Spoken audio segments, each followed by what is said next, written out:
This is Wycombe Sound. It's Tuesday the 10th of August, a date which will resonate with you if you or anyone in your family are expecting their A-level results today. Many congratulations to you if you have got the grades that you were after, and obviously if you haven't got what you were hoping for, still plenty of options available. I'm very pleased to say that Wycombe High School have had outstanding results this year, and we can speak to their head teacher, Mrs. Cromie, who joins us this morning. Many congratulations. You must be very proud, obviously, but I guess especially proud this year with what the students have had to contend with.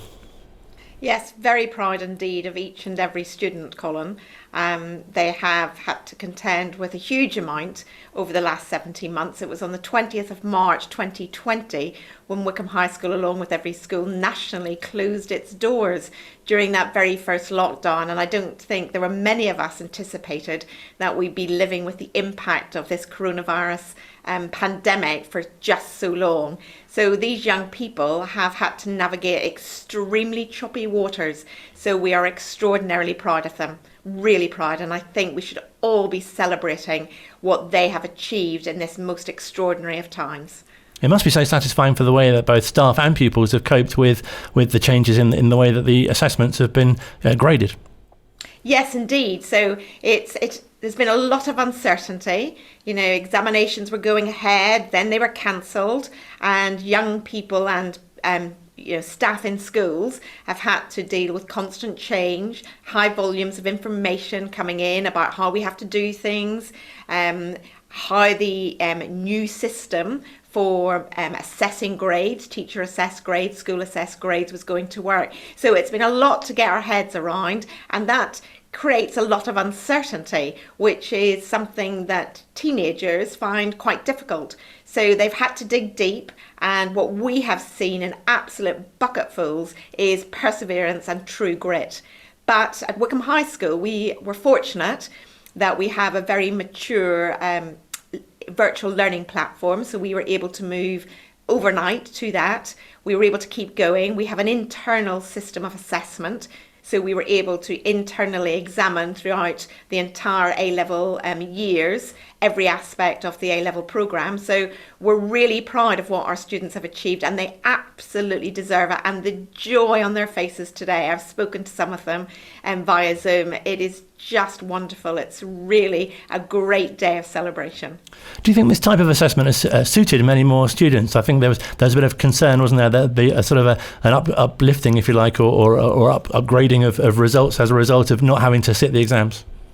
Yes, you can see reports in the press about hyperinflation and almost a criticism, and I think that's really, really unfortunate. I think the people writing these articles need to come and talk to the young people who are at the centre of all this and understand what they've had to deal with. And if they speak to any Wycombe High School students, they will understand that they kept working the last 17 months. They have worked continually. They have been assessed and assessed and assessed on every aspect of the A-levels. They've had to work hard. They've had to look beyond the moment. They've had to really dig deep. They understood the stakes were high, and they gave it their absolute best. So in my school, it has worked really, really well. But we have been fortunate. We invested in IT.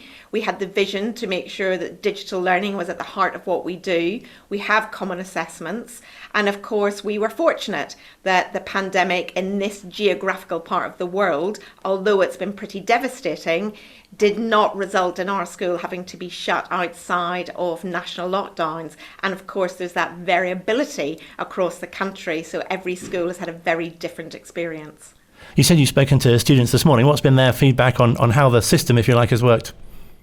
They feel, certainly Wycombe High School students are feeling that the system has supported them, that their teachers have worked really hard in support of them. They recognise and understand that it wasn't easy for them. They found it really tough.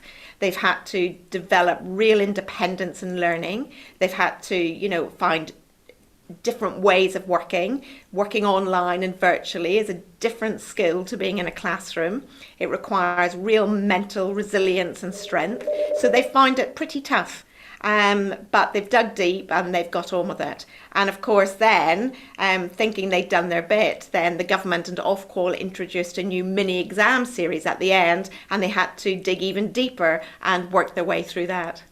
In a way, I guess these extra skills, if you like, must be much better in terms of preparing them for going on to university and the outside world afterwards. Well, absolutely. And that's what I would say to anyone who's criticising these young people today.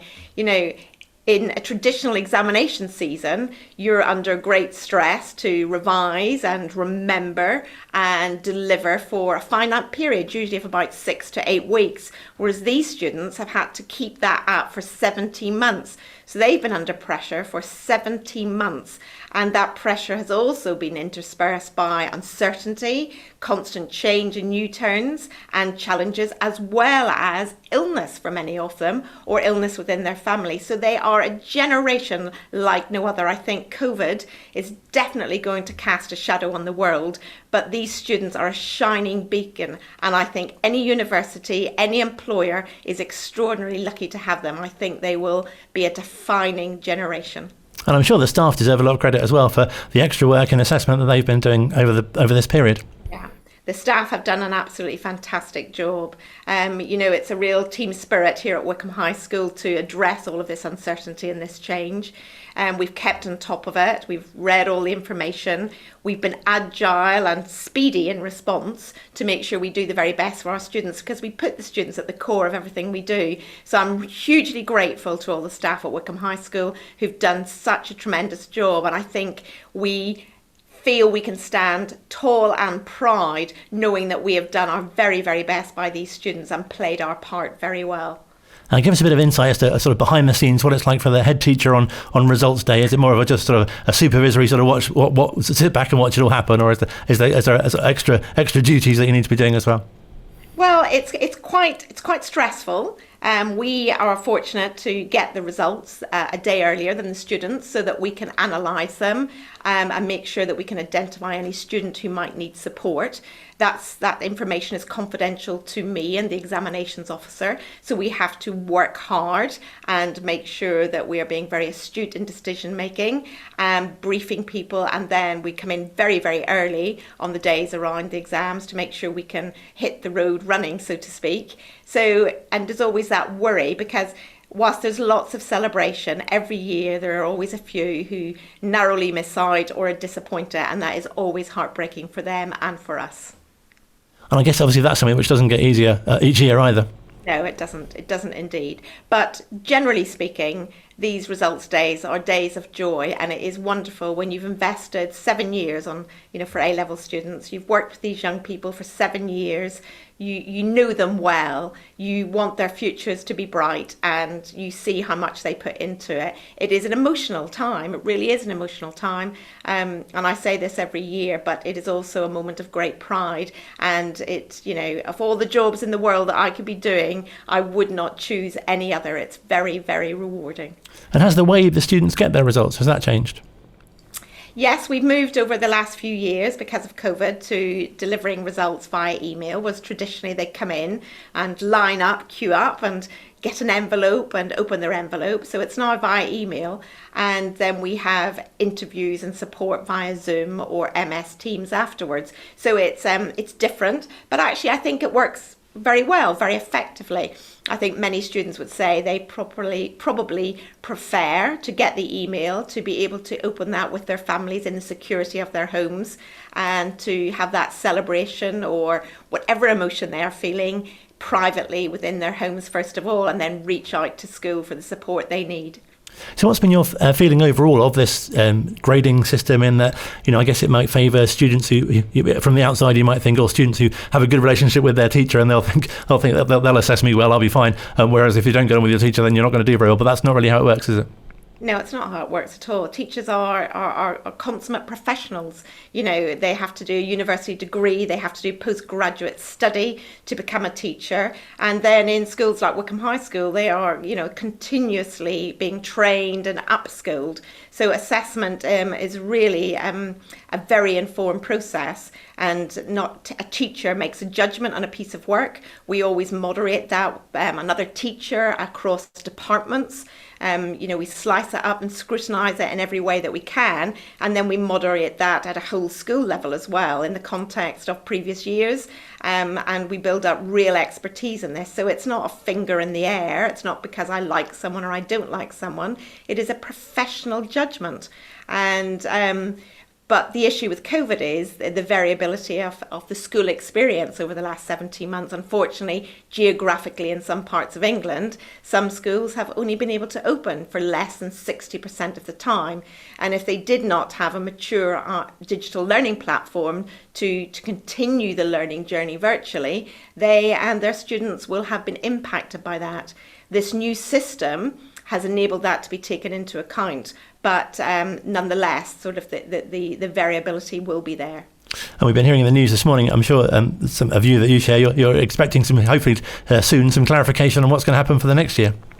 Yes, well, it's there has been a consultation already. That consultation very much focused on what the content of next year's examinations would be, and very much a clear government expectation that exams would go ahead next year. But of course, we've heard that before. So personally, I'd like to have seen a consultation on if they can't go ahead, what is needed, so that we can have a plan in place and work towards that plan in an incremental and a less frenzied way than perhaps we have over the last few years. But, I'm not the politician. I'm in control of my school and our world. So we will just do the best that we can with whatever we have to do. And the results that you've seen this year must be such good news for people who will be sitting their exams or taking their A-levels in the coming years as well. Yes, they will be. I think our students have learnt a lot over the pandemic. I think they've learnt, even if they're not doing exams, they have learnt by looking on the value of working hard consistently, that every day and every lesson counts, and that don't leave it all to the end, because actually you don't know what the future holds. And I guess that's a lesson we've all learned because of the pandemic. You don't know what the future holds, and you need to make the best of every opportunity and every moment. So what would be your message to students who both have been successful and are celebrating, but also perhaps haven't quite got the grades they were looking for? I would say to all of them that they should hold their heads high. They are a generation that need to be celebrated. They've demonstrated over the last 17 months that they have got huge stamina, great perseverance and resilience. They've developed skills that other generations of school children perhaps have not in such an intensive time, and that there are many opportunities out there. For those who've got what they've wanted, celebrate it, savour it, and know that you've got a great future ahead of you. For those who've perhaps narrowly missed out or haven't got what they've wanted, there is clearing, and the university and UCAS system is very mature, and there are lots of people manning helplines. Reach out and have good conversations. And a similar story, I guess, coming up in a couple of days for those getting their GCSE results. Yes, we're doing it all again on Thursday for GCSE results, and we look forward to that. That's another exciting day when we can see our students, see how they have done in GCSE, and start looking towards their A-level studies, to apprenticeships and employment and university beyond that. So for us in schools, this is a very busy but a very rewarding week. Great to speak to you. Thank you so much for your time, and congratulations to you and everyone at the school for such great results. Thank you very much indeed for speaking with me. Great to chat to you. Mrs. Cromie, who's the head teacher at Wycombe High, speaking to us here at Wycombe Sound. Thanks for watching this video, and don't forget you can enjoy more of Wycombe Sound's highlights, including our Wycombe Wanderers Show podcast, by subscribing to our YouTube channel.